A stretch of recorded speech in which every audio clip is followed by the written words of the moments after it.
IDFC first. என்னன்னா வந்து மேல போகும்னு நெனச்சிருக்கேன் ஐடிஎஃப்சி ஃபர்ஸ்ட்டு. ஸோ, அதனால கீழ போச்சுன்னா எனக்கு ரூ. 3000 லாஸு. பட் மேல போனா நல்லாவே ப்ராஃபிட் வரதுக்கு வாய்ப்பு இருக்கு.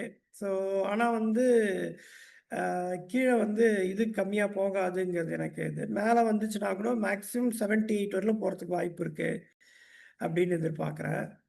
அம் பார்த்தீங்கன்னா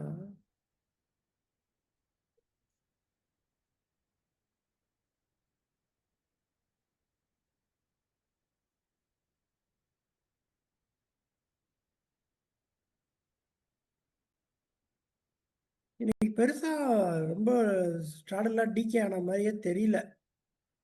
ஏன்னா எனக்கு ஒண்ணும் அப்ரிசியேஷன் தெரியல.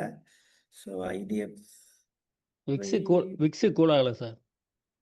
ம். அப்படியே நிக்குது. ஸ்டேபிளா 10 புள்ளி சம்திங்ல அப்படியே நிக்குது. அப்படியே நிக்குது.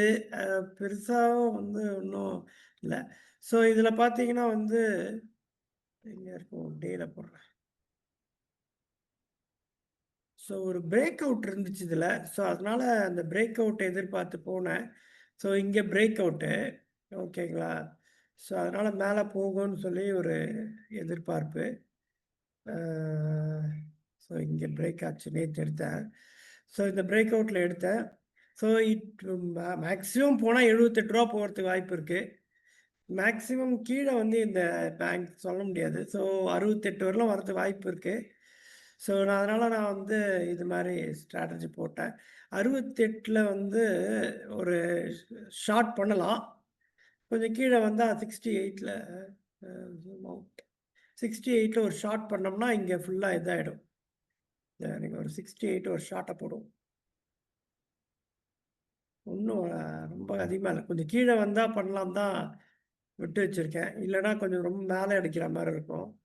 ஸோ அப்படி இல்ல கீழ வராம அப்படியே மேல போயிட்டாலும் நமக்கு ஒண்ணும் பிரச்சனை கிடையாது. ஓகே. இது ஒண்ணு எடுத்தேன். பார்த்துட்டு அப்புறம் வந்து எட்டர்னல் எடுத்தேன். எட்டர்னல் வந்து ஓரளவுக்கு நம்ம எக்ஸ்பெக்ட் பண்ண மாரி போச்சு. இன்னும் அது ஃபுல் ஃப்ளெட்ஜ்டா வந்து ப்ராஃபிட் வர ஆரம்பிக்கல. ரூ. 300 தான் வந்திருக்கு. ஸோ எட்டர்னல் எட்டர்னல்ன்றது நம்மளுடைய Zomato. அதுக்கு தான் நியூ நேம். ஸோ எட்டர்னல் எடுத்துட்டீங்கன்னா, அதுவும் வந்து பிரேக் அவுட்ல வந்து நேத்து போனதுனால எடுத்தேன்.